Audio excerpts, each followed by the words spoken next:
Oke, dengan Carrera ya? Ya, Oke. betul. Carrera mungkin bisa diceritakan awal mula kerjasamanya dengan WO by Ayu Puspita ini dari Oke, awalnya. jadi saya tuh bekerja sama-sama Bu Ayu di era-era COVID 2019 maybe ya, Heeh. 2019 2020 saya nggak tahu apalah ya. Pada saat itu dia kondisi WO-nya nggak sebesar saat ini. Artinya Hmm. tuh kliennya tuh kayak ya 8 klien satu minggu gitu ya. Hmm. Saya menyediakan food stall menunya. Kalau Hmm. menu prasmanan, kalau nggak salah beliau tuh masak sendiri. Tapi Oke. kalau untuk food stall gitu biasanya dioper ke saya Hmm. gitu. Terus dia pernah vakum tapi comeback stronger lah istilahnya Hmm. di 2024 Hmm. awal. Kliennya semakin banyak, bisa 20-an klien dalam satu Dalam minggu. satu minggu. Jadi sekali pesan itu ke saya bisa puluhan juta untuk food stall di berbagai acara ini. Jadi saya supply aja gitu. Hmm.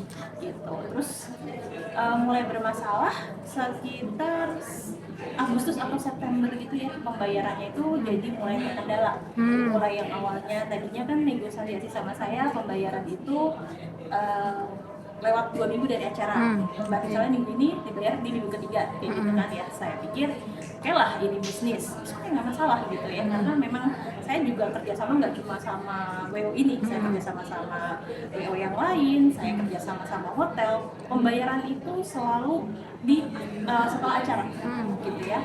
Terus dia negosiasi minta Mbak, boleh nggak kalau misalnya paymentnya tempo 3 minggu. Negosiasi lagi Mbak, boleh nggak kalau bayarnya tempo 4 minggu, jadi 1 bulan sekali baru dibayar.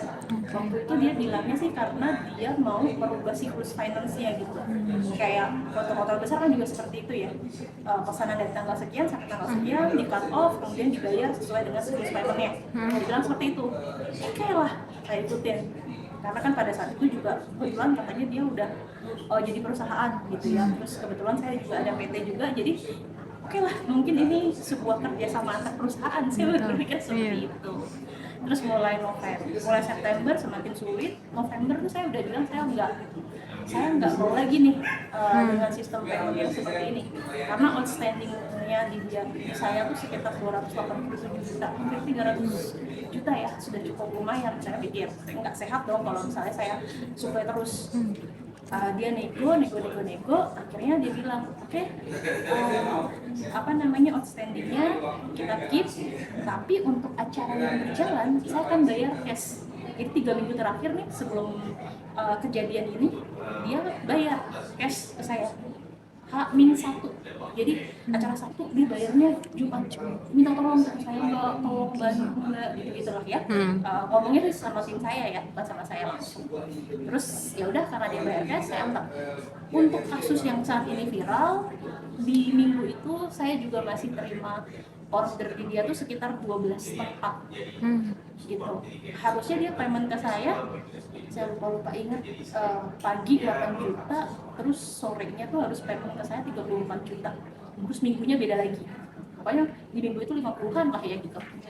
Tapi di Sabtunya itu saya malah cuma ditransfer 13 juta. Saya udah bilang, Bu, gak usah transfer juga gak apa-apa, tapi saya gak bisa nyediain.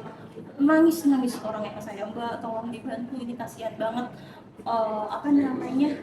keluarga gitu ya. Saya juga atas nama kemanusiaan juga gitu ya, karena saya khawatirnya ini keburu acara, saya antar sejumlah yang dia payment ke saya 13 juta. Ternyata pas meledak acara ini bukan cuma catering food store yang nggak datang, justru catering prasmanan pun juga nggak datang, yang mana sebenarnya prasmanan ini kan disediakan sendiri oleh si Ayunya ini ya. Oke, berarti beda untuk prasmanan dan food stall itu di luar WO itu ya Kak? Beda, intinya beda WO. Beda, dan saya tuh nggak pernah tahu dia tuh datang ke saya atau dia tuh ngasih order tuh H-3. Jadi saya sebagai vendor food stall, Supasu, kambing goreng gitu, Setia Rasa tuh nggak pernah berhubungan langsung sama klien yang acara. Kita taunya ya udah itu Bu Ayu aja. Makanya kita juga nggak ada bisa ngabarin klien ini Bu Ayunya seperti ini, kan saya nggak ada kontak klien langsung.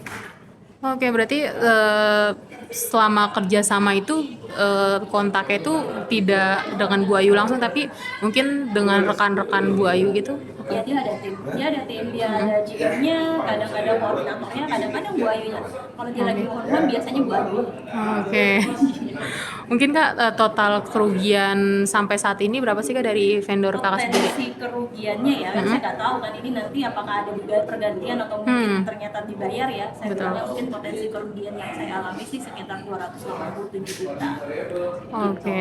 Cuma kedepannya seperti apa, saya pikir kalau catering saya sendiri lebih ke fokus untuk, karena banyak ya Mbak ya, pasangan-pasangan yang datang ke Setia Rasa buat minta tolong, Mbak kan vendornya Ayu Puspita ya, bisa nggak tolong dibantu, ya saya fokus ke situ gitu. Perkara piutang ini saya anggap sebagai ya sebuah risiko bisnis aja gitu Mbak, kadang-kadang untung, kadang-kadang nggak gitu ya. Alhamdulillah saya tuh masih pegang beberapa klien yang lain, saya lebih ke fokus ke situ aja sih kalau sekarang. Oke Kak, mungkin dampak kasus per WO-an ini bagi vendor Kakak sendiri itu seperti apa sih Kak? Dampaknya ya sebenarnya secara finansial itu cukup berat ya, karena saya tuh ke orang tuh nggak ngutang, tapi ke Bu Ayu paymentnya tertunda sebanyak itu.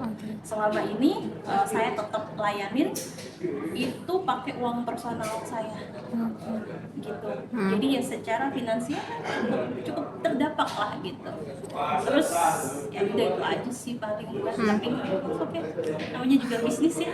Kemudian terkait vendor antar vendor itu Kakak cerita-cerita juga nggak sih kerugian yang lainnya itu seperti apa? Ada kita ada grup khusus vendor, MC yang nggak dibayar, semua yang nggak dibayar, tentang peralatan, dekorasi dan segala macam itu ada grupnya, banyak sekali. Kalau nggak salah tuh karena kan korbannya tuh kayak nambah-nambah gitu ya, yang udah nulis potensi kerugian mereka tuh kalau dari sisi vendor tuh 1, sekian miliar. Kalau dari sisi klien yang terakhir saya lihat ya ada di 21 M, jadi 22 M kalau misalnya vendor sama klien. Oh berarti 22 M itu udah mencakup vendor dan klien ya Kak? Iya, itu jumlah sampai terakhir saya lihat tadi pagi. Nggak tahu kalau sekarang ternyata nambah, kan korbannya masih berdatangan ya. Oke, mungkin kan kabarnya sudah ditahan ya Kak. Kemudian dari pihak vendor Kakak sendiri itu tindak lanjutnya seperti apa Kak? Kalau terkait Bu Ayu Puspitanya, saya to be honest, belum ada tindak lanjut apapun. Karena saya pikir mau bikin laporan juga udah banyak sekali yang melapor ya, betul. gitu. Tapi nanti kalau misalnya ada asosiasi vendor yang mungkin ada mediasi atau apa, saya ikutin aja gitu. Cuma ya hopeless aja kan. Saya nggak mau berusaha di situ banget lah, nggak mau take effort di situ banget, mau fokus ke yang ada yang lain-lain aja gitu. Oke, untuk harapan Kakak sendiri kan bukan ada beberapa ya Kakak, udah banyak banget yang masuk laporan untuk terkait kasus Bu Ayu ini. Mungkin harapan Kakak untuk proses hukum ke depannya seperti apa, dan untuk pesan-pesan ke vendor-vendor lain agar mungkin lebih selektif dari WO. Harapannya buat Bu Ayu sih saya serahkan sama proses hukum yang sedang berjalan. Kalau sebagai korban, vendor sih pengennya bahkan ya terserah lah Bu Ayu mau sampai mendekam di penjara sampai tua, bagus. Tapi kan yang sebenarnya lebih kita butuhkan adalah ini gimana nih kasus uangnya, bisa nggak dilikuidasi atau seperti apa gitu. Mudah-mudahan sih Bu Ayu punya aset yang cukup lah untuk mengganti kerugiannya gitu. Jadi orang-orang ya ada baliknya ke mereka gitu. Kalau pesan-pesan dari vendor ya vendor-vendor lain ya mungkin kita bisa lebih perketat lagi kali ya pembayarannya, mungkin nggak bisa 100% kasih jadinya ke, tapi saya yakin kok masih banyak sekali di luar sana vendor-vendor WO yang amanah gitu. Karena saya sendiri Mbak Setia Rasa tuh kerja sama vendor yang udah bertahun-tahun itu banyak dan baik-baik aja gitu. Jadi masih banyak kok WO di luar sana yang sebenarnya amanah seperti itu. Berarti untuk kasus seperti ini baru pertama kali atau sudah pernah mengalami sebelumnya Kak? Saya pernah mengalami, artinya ada WO yang pada akhirnya nggak bayar gitu, pernah, cuma nggak semasif ini dan Oke. tidak ada unsur apa namanya penipuan kayak gini ya, mungkin ya kan WO-nya bangkrut aja gitu, terus nggak bisa bayar utang itu beberapa kali terjadi gitu. Tapi kalau yang seperti ini kasus termasif dan terstruktur yang pernah saya alami sih sejujurnya. Oke. Oke Kakak. Thank you Kak Rere.